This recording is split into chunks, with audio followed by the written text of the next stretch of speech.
Okay,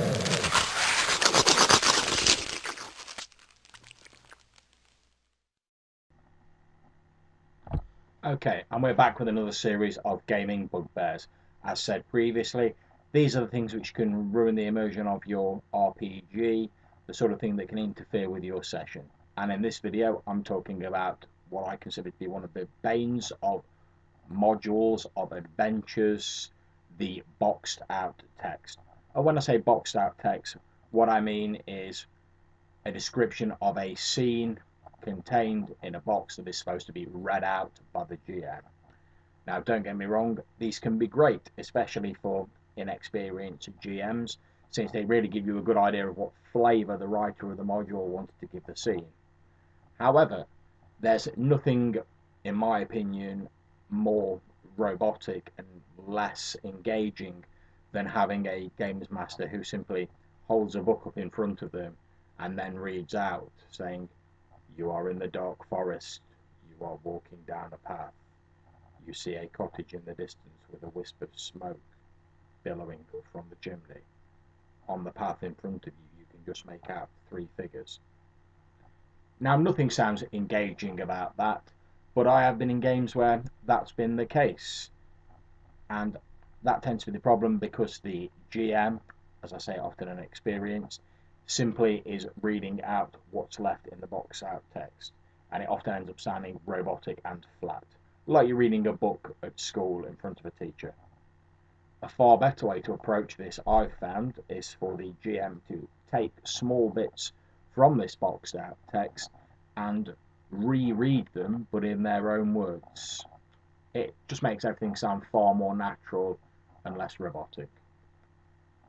Inexperienced GMs who aren't so comfortable with maybe just doing this off the cuff, as it were, can easily write out or make amendments to boxed out texts and have them set aside, because even if they are just reading out their own words, it's their own words, so it will sound far more natural, and that's a great thing for a game. Let's face it, when you've been playing with someone for a while, you can tell what their style of speaking and their style of wording is, and it's very obvious when they're simply reading out someone's rules.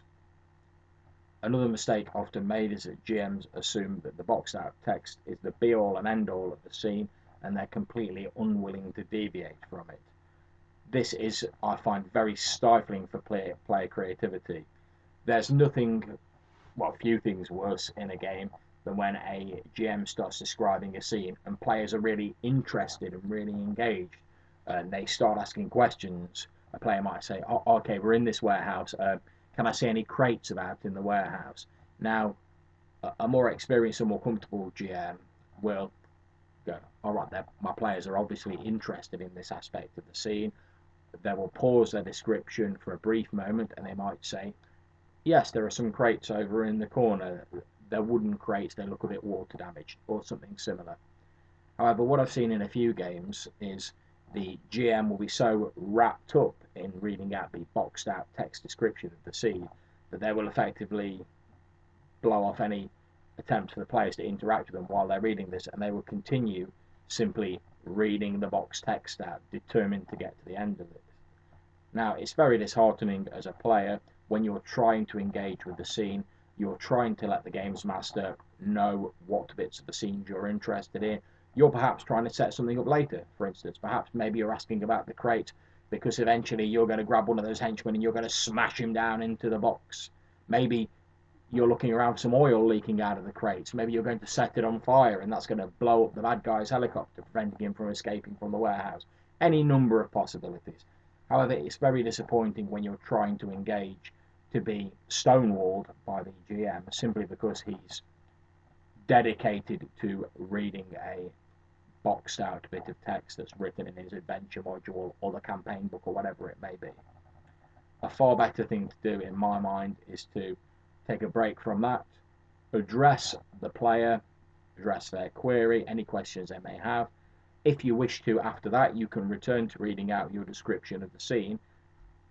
After all, it'll still be there, it's not going anywhere. The text will still be in front of you.